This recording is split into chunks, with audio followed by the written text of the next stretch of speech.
What truly defines a leader? What are the qualities that separate a great leader from a merely good one?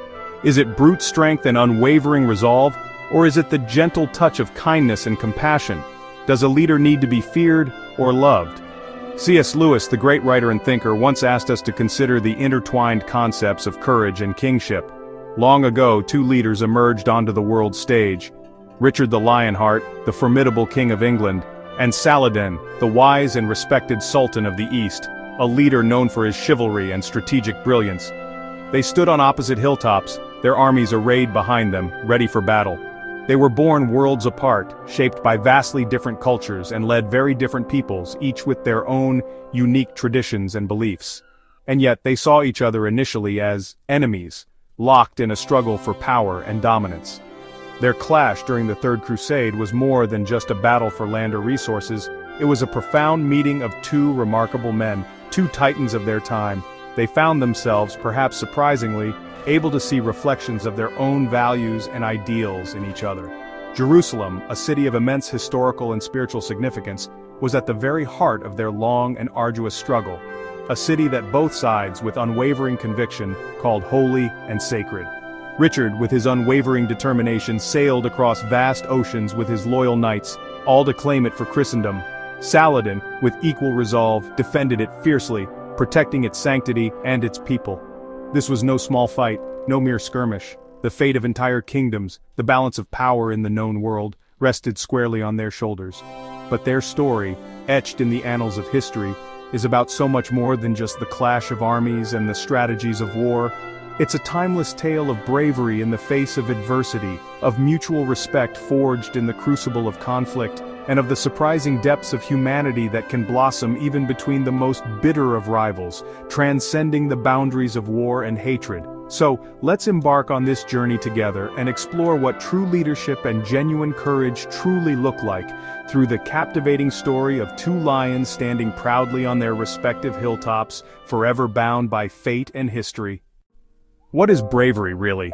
It's a question that has echoed through the ages, pondered by philosophers, warriors, and everyday people alike. Is it charging headfirst into battle, a display of physical courage and unwavering resolve? Or is it standing firm in your beliefs even when faced with opposition and adversity? Richard the Lionheart's courage was bold and visible, a shining example of martial prowess. He led from the front, sword in hand, inspiring his men with his fearless presence and unwavering determination. He was the warrior king, a figure of legend, famous for his fearless attacks, his strategic brilliance, and his legendary strength on the battlefield. Saladin's bravery, on the other hand, was quieter, a different kind of strength altogether. He showed patience, wisdom, and mercy, even when war raged around him, demonstrating a profound understanding of human nature. He knew when to fight with unwavering force, and when to hold back, choosing diplomacy and negotiation over bloodshed whenever possible. True strength for Saladin was about winning peace, forging lasting agreements, and building bridges, not just winning battles through brute force. Imagine a playground argument, a microcosm of the conflicts that plague our world. One side shouts, fueled by anger and frustration, while the other listens, seeks understanding, and attempts to find common ground. Richard's bravery was action, a force of nature. Saladin's was conviction, a quiet strength of character. Both are incredibly important, essential components of a well-rounded and effective approach to life. Bravery isn't just one thing, a single definition or a rigid set of rules. It can be loud or quiet, fierce or gentle, a roaring lion or a peaceful dove. The world needs both kinds, and everything in between, to navigate the complexities of our time. Their story, passed down through ancient manuscripts and historical chronicles, reminds us sometimes the bravest thing we can do is to listen intently to another's perspective, or to show mercy and compassion in the face of adversity. What kind of bravery will you choose to cultivate within yourself, and how will you use it to shape the world around you? Respect can blossom in the most unexpected of circumstances, even amidst the chaos of war. It's a testament to the human spirit, our ability to find common ground even with those we oppose. It can even flourish between enemies locked in a bitter struggle. Richard the Lionheart and Saladin, two iconic figures of the Crusades, never actually met face-to-face on the battlefield. But they came to understand and appreciate each other through their deeds, the stories that circulated, and the messages exchanged across the lines. Richard recognized in Saladin a worthy and honorable rival. a leader of immense skill and unwavering resolve, and Saladin, in turn, admired Richard's legendary courage, his fierce determination, and his prowess as a warrior. There's a famous story that illustrates this point perfectly. During a particularly fierce battle, Richard found himself unhorsed, and Saladin, upon learning of his adversary's plight, sent him not one but 2 fresh horses. This was an extraordinary act of respect, a gesture of chivalry, and certainly not a sign of weakness.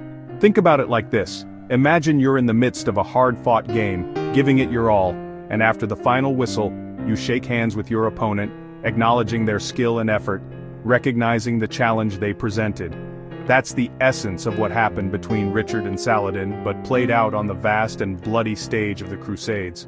Their mutual respect, though born of conflict, ultimately influenced the course of the war, softening its edges and paving the way for negotiation. They exchanged gifts as tokens of goodwill, sent messages to clarify positions, and, remarkably, even shared the services of their personal physicians when Richard was struck by illness. Their story, passed down through the ages, teaches us that it's possible to fight passionately for what you believe in, to stand firm in your convictions, without sacrificing your humanity or losing sight of the shared values that bind us together. Even in the midst of intense conflict, it remains possible to recognize the inherent worth and dignity of the person on the other side, to see them as someone worthy of respect, even admiration. And that's a powerful lesson, a timeless truth, that holds relevance and importance for all of us, regardless of our backgrounds or beliefs. Every fight has a cost, even victory leaves scars. The Third Crusade lasted years, costing thousands of lives and leaving lands in ruin. Richard saw his men suffer from hunger, disease, and wounds. Saladin watched his people and kingdom grow weary. Both leaders realized that endless fighting brought only more pain. The dream of glory faded as the reality of loss set in. A victory that leaves your people exhausted and your land destroyed is no victory at all. They began to understand the real goal wasn't just to win, but to end the suffering.